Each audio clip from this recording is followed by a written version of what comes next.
بسم اللہ الرحمن الرحیم۔ السلام علیکم۔ میری اپنی کوئی اولاد نہیں تھی۔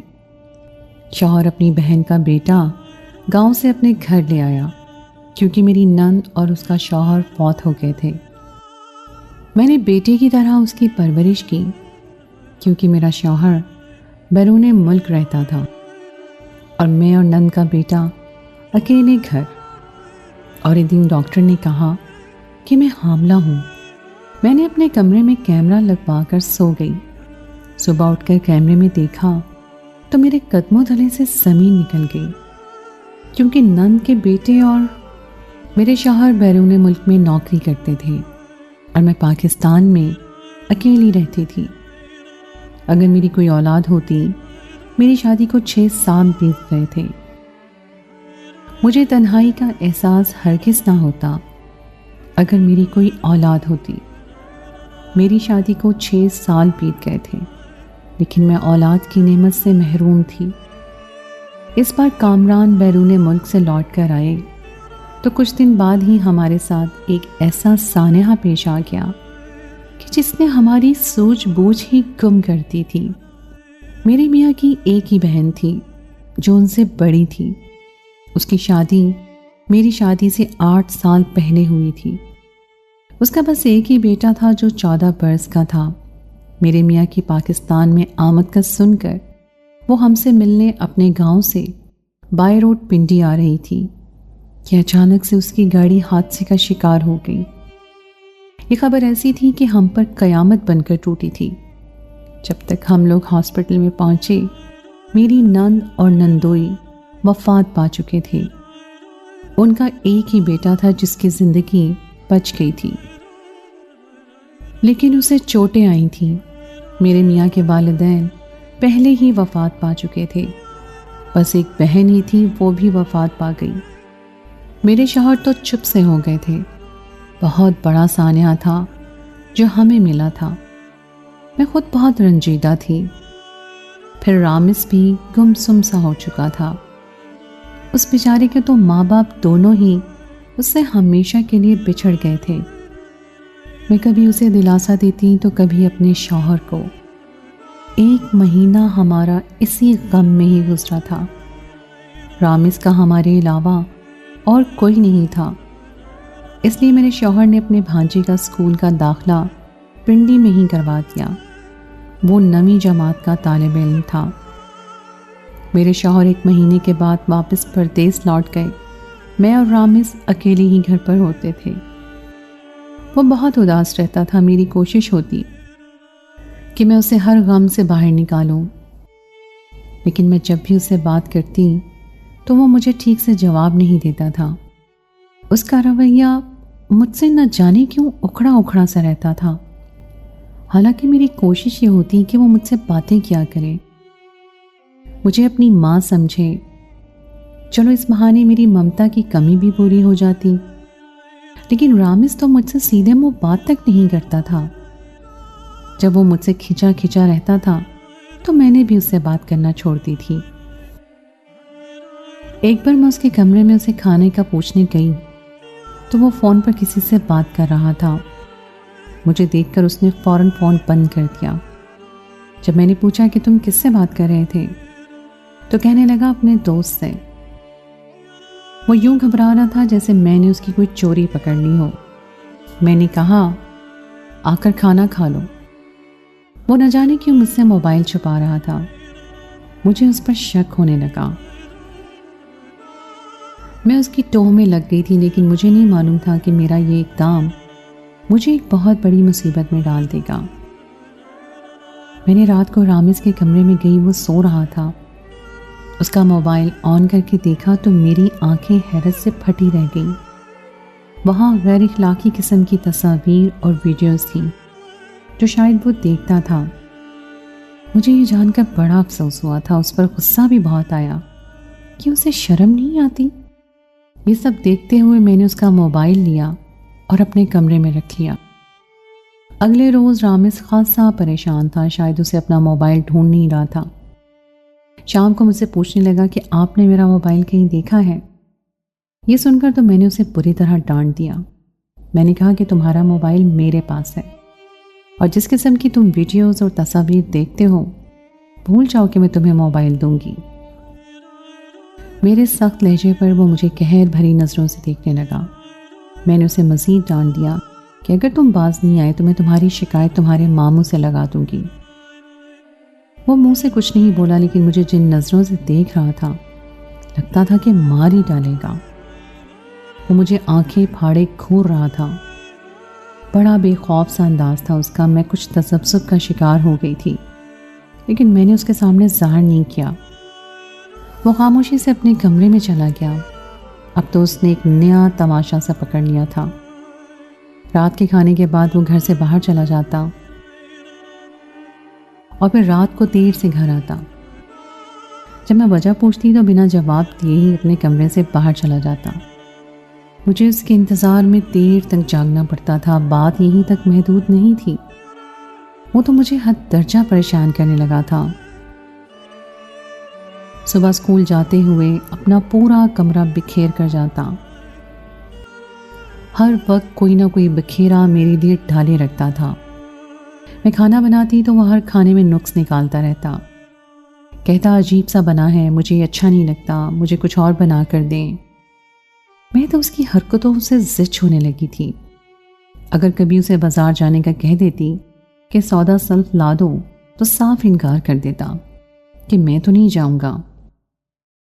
میں رامز کی حرکتوں سے تنگ سی آ گئی تھی۔ عجیب لڑکا تھا، ضدی اور اڑیل قسم کا۔ میری بات ماننا تو درکنار، وہ سننا بھی گوارا نہیں کرتا تھا۔ اور ایک بات تو حد ہی ہو گئی، میں رات کو نیند سے جاگی تھی۔ پیاس کی وجہ سے میرا حلق خشک تھا۔ جب میں پانی پینے باہر لاؤنج میں آئی تو رامز ٹی وی لگائے بیہودہ سی انگلش فلم میوٹ کر کے دیکھ رہا تھا، ساتھ میں سگریٹ پی رہا تھا۔ اسے شاید میرے کمرے سے باہر آنے کی امید نہیں تھی، اس لیے بے فکر تھا، لیکن مجھے دیکھ کر یکدم سے نروس ہو کر کھڑا ہو گیا۔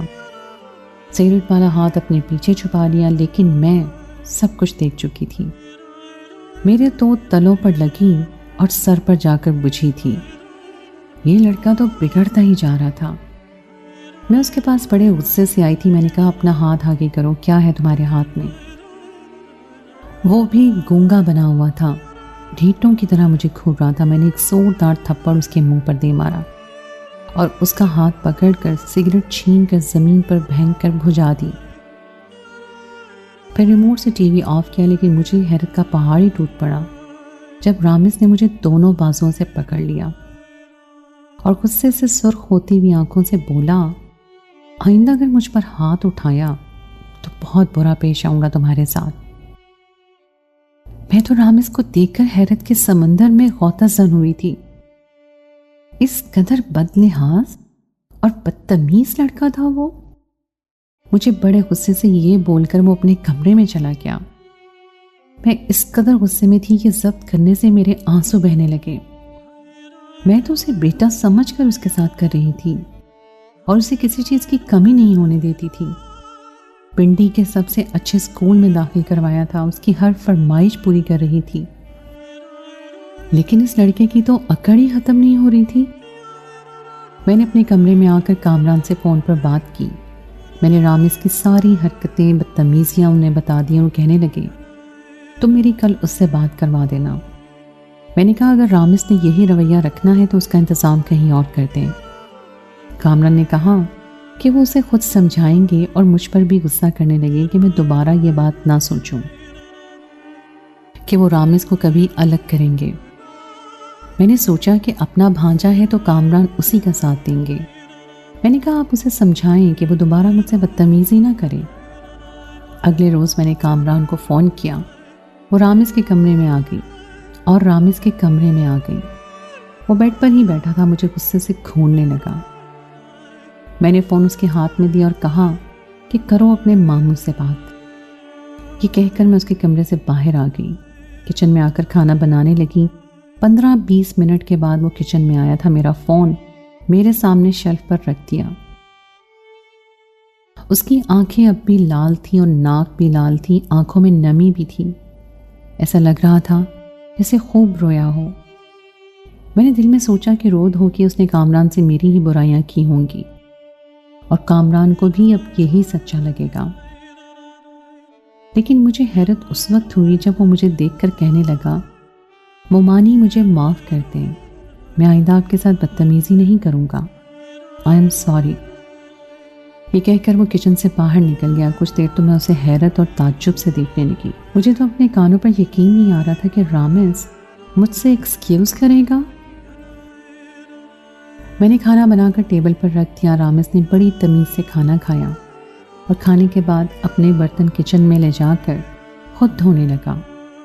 میں تو پریشان سی ہو گئی۔ ایسا بھی کامران نے اسے کیا کہہ دیا تھا کہ وہ ایک دم ہی تیر کی مانند سیدھا ہو گیا تھا؟ دوسری حیرت کا جھٹکا مجھے اس وقت لگا جب شام کے وقت وہ مجھ سے پوچھنے لگا کہ مومانی میں بازار جا رہا ہوں، کچھ منگوانا ہے تو مجھے بتا دیں۔ مجھے خوشگوار سی حیرت ہوئی تھی کہ اچھا ہے کہ وہ سدھر گیا ہے۔ میں نے رات کو اس کی پسند کی بریانی بنائی تاکہ اس کا موڈ بھی ٹھیک ہو جائے۔ مجھے کون سا اس سے عداوت تھی، میں تو بس یہ چاہتی تھی کہ وہ الٹے سیدھے نشے اور غلط کاری کا شکار نہ ہو۔ اب رامز میرے ساتھ ہلکی بھلکی بات کر لیتا تھا۔ اگر اسے کسی سبجیکٹ میں مشکل ہوتی تو مجھ سے پوچھ بھی لیتا تھا۔ میرا رویہ بھی اس کے ساتھ بہتر ہوتا چلا گیا۔ سب کچھ ٹھیک چل رہا تھا کہ جب وہ رات کو میرے لیے ایک جوس لے کر آیا۔ کہنے لگا، یہ میں آپ کے لیے لایا ہوں، آپ پئیں گی تو مجھے اچھا لگے گا۔ میں نے بھی خوش دلی کا مظاہرہ کیا اور وہ جوس پی لیا۔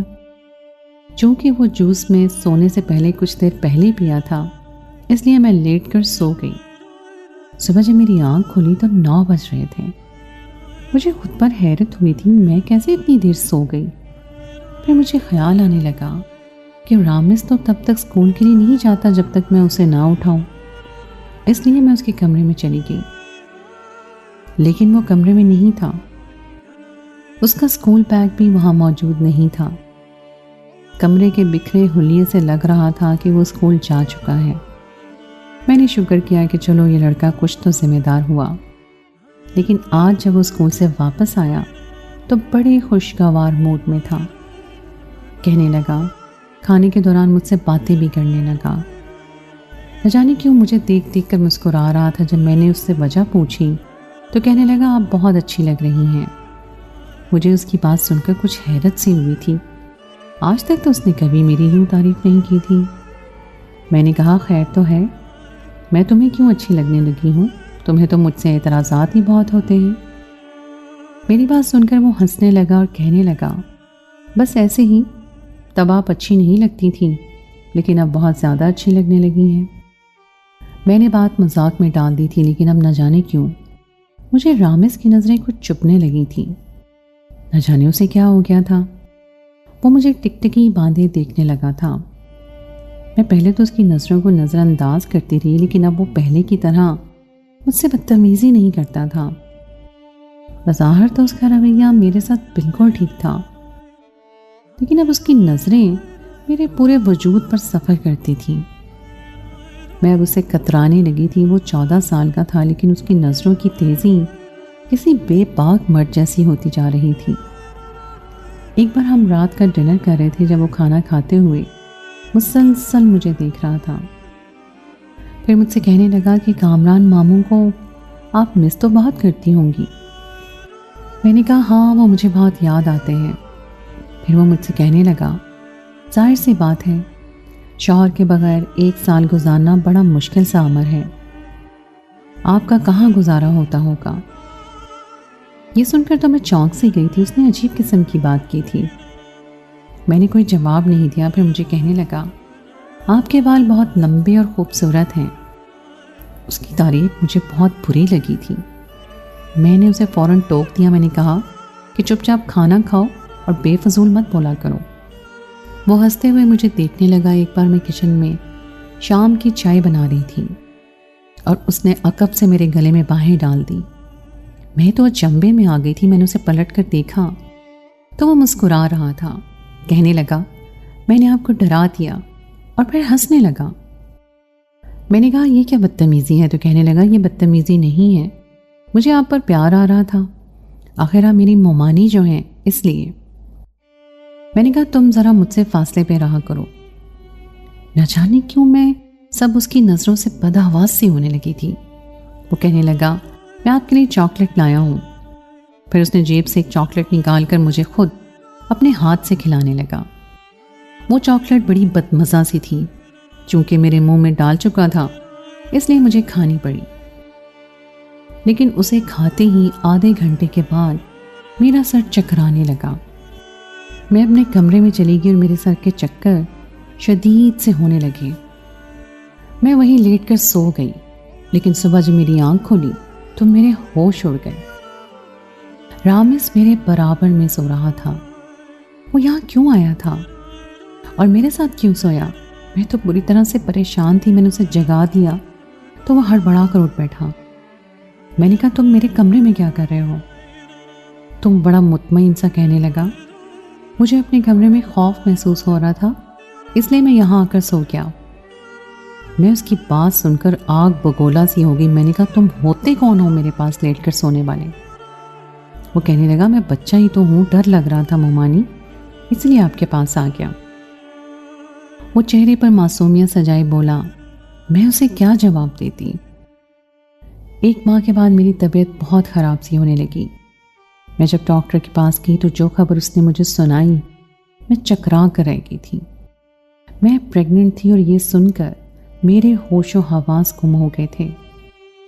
میں رونے لگی۔ مجھے 100% یقین تھا کہ یہ سب رامس نے کیا ہے، کیونکہ وہی مجھے کچھ ایسی چیزیں کھلاتا تھا جس کے بعد میں سو جاتی تھی۔ میرا جی چاہا کہ میں رامس کو جان سے مار ڈالوں۔ یہ کیا کیا تھا اس نے میرے ساتھ؟ میں ضبط نہیں کر پا رہی تھی۔ کلینک سے باہر نکل کر میں اپنے گرتے آنسوؤں کو روک نہیں پائی تھی۔ مجھے لگا کسی نے مجھے اندھیری کھائی میں پھینک دیا ہے۔ مجھے اس کی باتیں یاد آنے لگیں کہ مومانی مجھے آپ بہت اچھی لگتی ہیں، مجھے آپ کے بال بہت پسند ہیں۔ میرے ذہن میں سچ آنے لگا تھا کہ جب بھی وہ مجھے جوس پلا رہا تھا یا بازار سے لا کر کوئی بھی چیز کھلاتا تھا تو مجھے کچھ دیر کے بعد نیند آنے لگتی تھی، اور جب میں صبح اٹھتی تھی تو میرے بال کھلے ہوتے تھے۔ لیکن اس وقت تک تو میں نے کبھی غور ہی نہیں کیا تھا۔ مجھے گھر کے کاموں کی جلدی ہوتی تھی، شاید وہ مجھے نشہ آور دوا ڈال کر دیتا تھا، تبھی میں اپنے ہوش میں نہیں ہوتی تھی۔ مجھے اس کے ذو معنی جملے یاد آنے لگے جو وہ مجھ سے وقتاً فوقتاً بولتا رہتا تھا کہ آپ ماموں کو بہت مس کرتی ہوں گی، مجھے آپ سے محبت ہے، اب آپ مجھے اچھی لگنے لگی ہیں، وغیرہ وغیرہ۔ میں اس وقت شدید اذیت میں مبتلا تھی۔ اسے ذرا شرم نہیں آئی ایسی گھٹیا کھیل کھیلتے ہوئے میرے ساتھ۔ میں روتے ہوئے گھر پہنچی تھی، لیکن جب دروازہ کھولا تو میں پوری طرح سے حواس باختہ سی ہو گئی تھی۔ میرے سامنے کامران کھڑے مسکرا رہے تھے اور کہنے لگی کیسا لگا میرا سرپرائز؟ میں کیا جواب دیتی؟ میری تو ساری دنیا جیسے الٹ چکی تھی، اور اسے برباد کرنے والا بھی میرے شوہر کا سگا بھانجا تھا۔ میں اندر آتے ہی کامران کے ساتھ لگ کر رونے لگی۔ وہ سمجھے کہ شاید میں انہیں اچانک دیکھ کر دل برداشتہ ہو گئی ہوں، لیکن میں تو اپنی بربادی پہ آنسو بہا رہی تھی۔ وہ مجھے دلاسا دینے لگے۔ مجھے دیکھتے ہوئے رامس کہنے لگا بس کریں مومانی، کچھ تو شرم کریں، آپ اکیلی تھوڑی ہیں، میں بھی تو یہی موجود ہوں، میرا ہی کچھ لحاظ کر لیں۔ میں کامران کے ساتھ لگی سسک رہی تھی جب میرے کانوں میں رامس کی شوخ آواز پڑی۔ میں نے برجستہ پلٹ کر دیکھا تو وہ ہنس رہا تھا۔ میرا جی تو یہی چاہا کہ اس کا منہ نوچ لوں اور اس کا گلا دبا کر اسے جان سے مار ڈالوں۔ اگر کامران آج واپس نہ آتے تو میں سچ مچ اسے مار ہی ڈالتی۔ اس کمینے نے کیا گھٹیا پن کا مظاہرہ کیا تھا میرے ساتھ۔ میں بڑے ضبط سے گزر رہی تھی۔ رات کو جب کامران سو گئے تو میں اپنے کمرے سے باہر نکل کر رامس کے کمرے میں آ گئی۔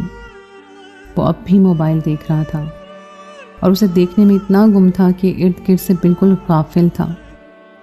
میں نے اس کے ہاتھ سے موبائل چھین لیا اور کہا تم اس قدر گھٹیا انسان ہو۔ وہ مکار شخص یہ کہنے لگا کہ میں نے کیا کیا ہے؟ میں نے کہا تم نے جو میرے ساتھ کیا ہے وہ تم اچھی طرح سے جانتے ہو۔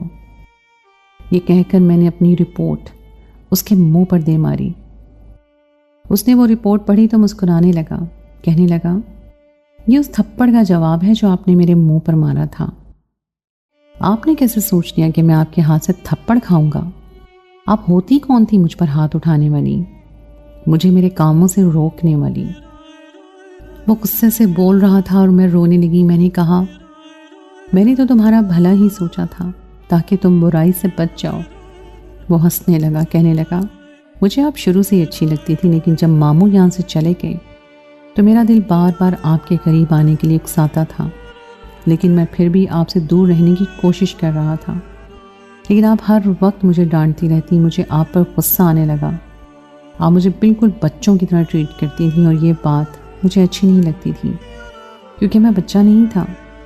اس لیے جب آپ نے مجھے تھپڑ مارا، مجھ سے یہ سب برداشت نہیں ہوا، اس لیے اس کے بعد ماموں سے میری شکایت لگائی۔ مجھ سے یہ بھی برداشت نہیں ہوا، اس لیے میں نے آپ کے ساتھ ڈرامہ رچایا اور آپ کو بہانے سے وہ نشے کا جوس پلا دیا۔ میرا ارادہ آپ کے ساتھ بس ایک ہی بار گناہ کرنے کا تھا، لیکن مجھے روز اس چیز کی خواہش ہونے لگی، میری نظریں آپ پر بدلنے لگیں۔ اس کی باتیں مجھے اذیت میں مبتلا کر رہی تھی۔ اس سے پہلے کہ میں اسے کوئی جواب دیتی، رامز کے کمرے کا دروازہ کھلا۔ سامنے کامران غصے سے بپھرے پڑے تھے۔ انہیں دیکھ کر تو ہم دونوں کی ہی جان نکل گئی۔ کامران غصے میں اندر داخل ہوئے اور رامز کو مارنے لگے۔ میں پہلے سے ہی رو رہی تھی۔ کامران نے رامز پر بے تحاشا اس کو مارا۔ میں خوفزدہ تھی کہ کہیں وہ مجھ پر بھی نہ ہاتھ اٹھا لیں۔ وہ مجھے غصے سے بولے کہ تم اپنے کمرے میں جاؤ۔ میں وہاں سے فوراً باہر نکل گئی۔ رات بھر کامران میرے پاس نہیں آئے۔ میں روتے دھوتے سو گئی۔ صبح جب میری آنکھ کھلی تو کامران رامز کا سامان باندھے اسے باہر لے گئے۔ پھر شام کو ہی واپس لوٹے تھے۔ مجھ سے کہنے لگے کہ میں نے رامز کو ہاسٹل میں داخل کروا دیا ہے، مجھے معاف کر دو، مجھے نہیں معلوم تھا کہ میرا سگا بھانجا تمہارے ساتھ ایسا بھی کر سکتا ہے۔ میں رونے لگی۔ چند دن بعد کامران نے میرا ابارشن بھی کروا دیا۔ مجھے بہت معافی مانگی۔ اس کے بعد وہ مجھے چھوڑ کر پردیس نہیں گئے۔ کہنے لگے، اب میں تمہیں چھوڑ کر کہیں نہیں جاؤں گا۔ میں نے دوبارہ کبھی رامز کی شکل تک نہیں دیکھی۔ وقت گزر چکا ہے، لیکن کامران میرا بہت خیال رکھتے ہیں، لیکن سب لمحوں کی اذیت آج بھی پوری شدت کے ساتھ مجھے یاد آتی ہے۔ تو دوستو، یہ تھی میری آج کی کہانی۔ امید ہے آپ کو آج کی کہانی پسند آئی ہوگی۔ کہانی اچھی لگے تو اسے لائک ضرور کیجیے گا، اپنے دوستوں کے ساتھ شیئر کیجیے، اور اگر آپ نے ابھی تک میرے چینل کو سبسکرائب نہیں کیا تو اسے فوراً کر لیجیے، اور ساتھ ہی لگے بیل کے بٹن کو بھی پریس کر دیں تاکہ آپ کو میری آئندہ آنے والی کہانی کا نوٹیفیکیشن فوراً مل سکے۔ اگلی کہانی تک کے لیے مجھے دیجیے اجازت۔ خدائے پامان۔